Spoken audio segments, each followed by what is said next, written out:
Salut les amis, on est le samedi 14 août 2021, c'est le matin et on va faire le tour du potager.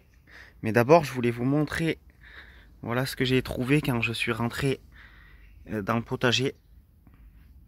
Deux limaces suspendues, donc je pense que c'est une reproduction de limaces. Voilà. Je sais pas si vous connaissez bien les limaces, mais à mon avis c'est pas ce genre de limace qui fait des dégâts au potager. Je pense plutôt que ça c'est une limace qui prédate les autres limaces. Voilà. Donc elles ont l'air amoureuses ce matin. Allez, on va aller faire un petit tour au potager. Là on voit le noisetier qui est bien reparti, celui qui avait pris le gel. Et puis celui-ci aussi de noisetier qui lui avait pas pris le gel et donc il est joli. Il est là depuis cet automne aussi. Les topinambours. Puis voilà, on va faire le tour un peu des arbres aussi si vous voulez. Là c'est le pommier, voilà, que j'ai planté au milieu du romarin et de la sauge.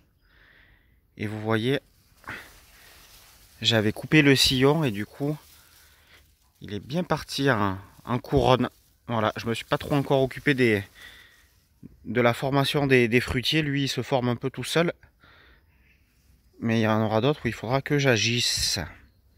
Voilà, le poirier également qui, qui s'implante bien.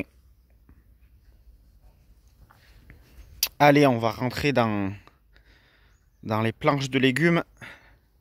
Avec la lueur du soleil là, c'est magnifique. Donc ça, c'est la deuxième passe de courgettes, hein, comme vous le savez. Donc celles-là, elles n'ont pas encore donné une seule courgette, mais c'est pas grave puisque l'objectif c'est qu'elles en donnent en arrière-saison. Elles ont déjà atteint une bonne taille. Et puis de toute façon, j'ai la première passe qui donne énormément. Donc pour l'instant, ça tombe bien comme ça. Ici, les choux avec encore un petit escargot, toujours sur le même chou, qui me font un peu des dégâts. Alors là, je les enlève.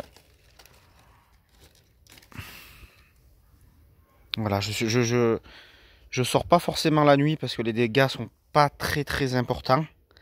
Mais c'est vrai que ça pourrait être intéressant de sortir le soir pour réguler un peu les escargots et les limaces. Mais là, j'ai l'impression que c'est plus les escargots que les limaces à cette période. Voilà, là, on voit les plants de pastèques qui ont dépéri assez rapidement. Voilà. Mais les pastèques du coup, vont être bientôt consommables, je pense, vu que leur plant a des difficultés à les alimenter. Et là, on voit, j'ai ramassé les poivrons, mais là, j'ai oublié de les ramasser. Donc, il y a pas mal de poivrons à ramasser sur ces deux plants. Vous voyez là, des jolis poivrons. On va se régaler. Comme je vous disais, je suis content parce que j'étais vraiment pas sûr d'en avoir des poivrons et des aubergines cette année, vu comment les plants ont souffert. Donc je vous disais dans la dernière vidéo que j'allais supprimer des plants de tomates. Ben là, j'ai supprimé les 3 plants de tomates qui étaient les plus atteints par le mildiou et je les ai remplacés par des plants de choux. Ça, c'est des choux cabus issus de mes semis. Voilà. Donc ça a été repiqué hier.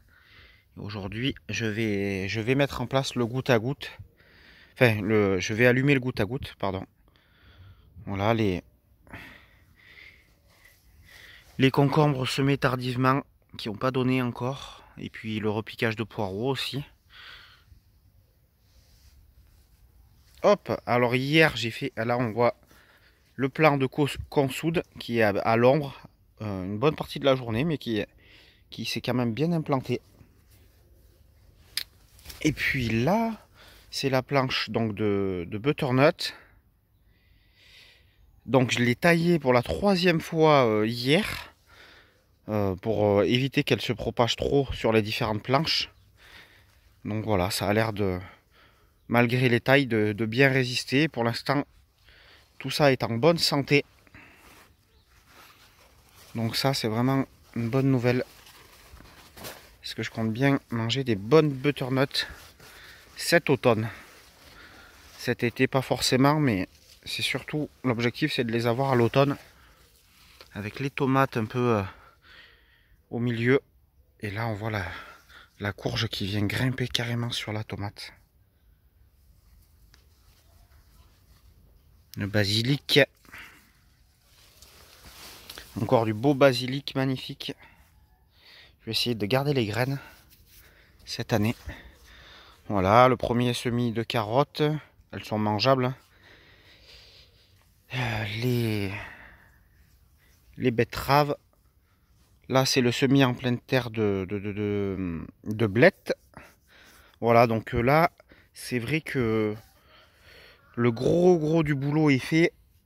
Le potager donc d'été est bien sûr en place depuis un moment. Et là, on est en période de production intense. Tous les jours, je fais des récoltes.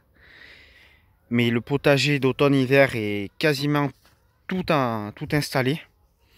Donc je vais pouvoir souffler un peu ou alors m'adonner à des tâches un peu plus à des travaux un peu plus structurants, on va dire. Là, j'ai enfin éclairci les navets. Donc voilà, ça fait que les navets vont pouvoir grossir correctement. Ce que j'ai pas fait du tout pour les carottes là-bas, mais bon, tant pis. Voilà, la deuxième passe de haricots. Là, j'ai encore un peu d'espace. C'était le semi-raté le deuxième semi-raté de betterave rouge. Donc j'ai encore un peu d'espace. Et puis là, comme vous le voyez, j'ai paillé les choux brocolis. En plus donc de... Là, il y a double paillage crottin de cheval et paille. Voilà, encore des tomates. Donc là, on est plutôt dans la période de fabrication de conserve pour cet hiver. Donc ça, c'est plus la partie de ma chérie qui là, elle a fait du coulis de tomate et de la ratatouille en bocaux. Donc voilà, pour pouvoir manger des bons produits du potager d'été cet hiver. Voilà, la consoude, je l'ai taillée hier, en même temps que j'ai tondu la pelouse. Sinon, elle venait s'étaler largement des deux côtés des passe-pieds. Et celle-ci, ben, je ne sais pas si elle va peut-être rester ici, mais en tout cas, je la diviserai pour en mettre de partout dans le terrain de la consoude, avec les arbres fruitiers également. Voilà, ça c'est des concombres, je crois, qui ont repoussé tout seuls.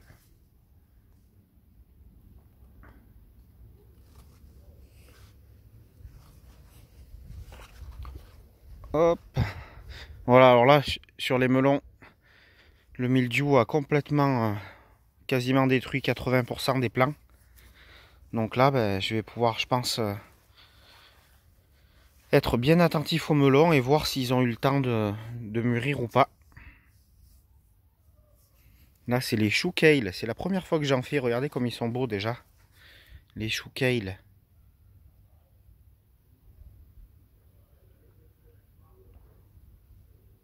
Est-ce que vous en avez déjà mangé des choux kale? Et si oui, comment? Parce que là, c'est la première fois que j'en aurai.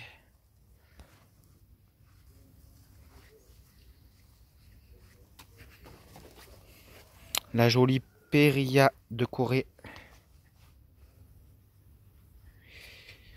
Et là, j'ai paillé également hier la planche de... ça, c'est des brocolis et chou-fleur. Chou-fleur au fond. Et là, c'est brocolis.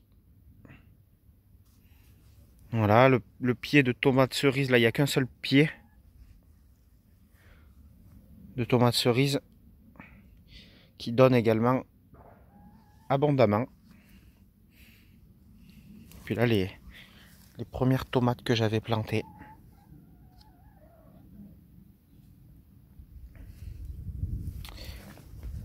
Hop, qu'est-ce que... Bon, ben là, les poireaux qui continuent leur croissance. Là, il y aura encore un petit désherbage à faire.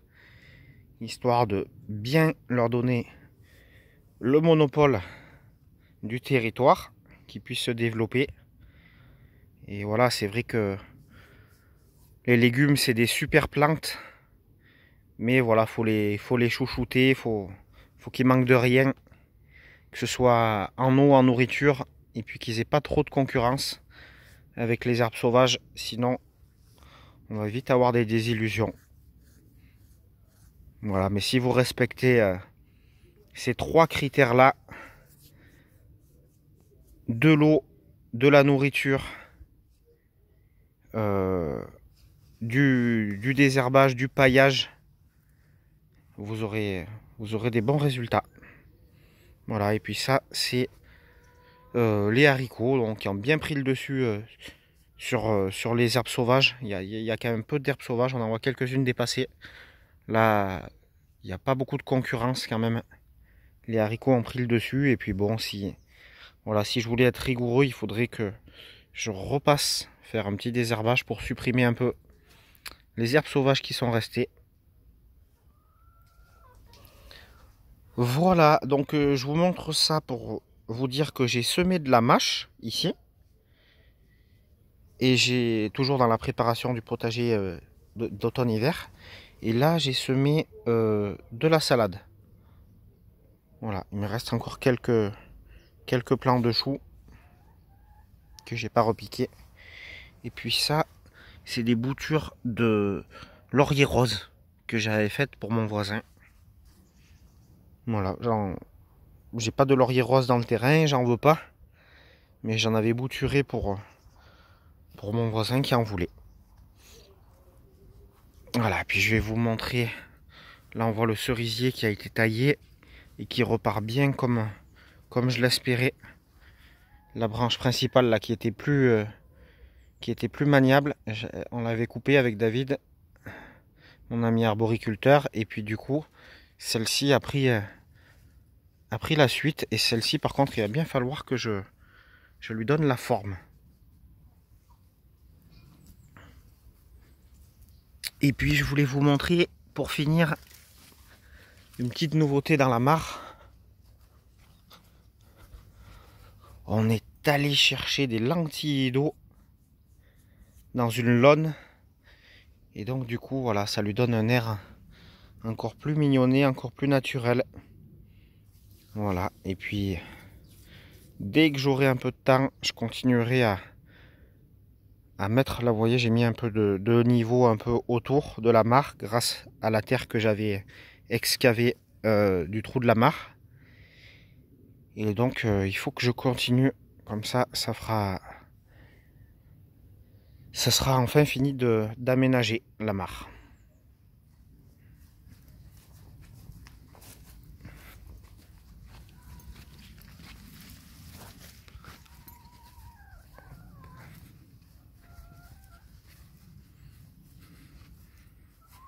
Voilà les amis, et bien j'ai plus qu'à vous souhaiter un excellent dimanche, et puis à bientôt pour des prochaines vidéos au potager.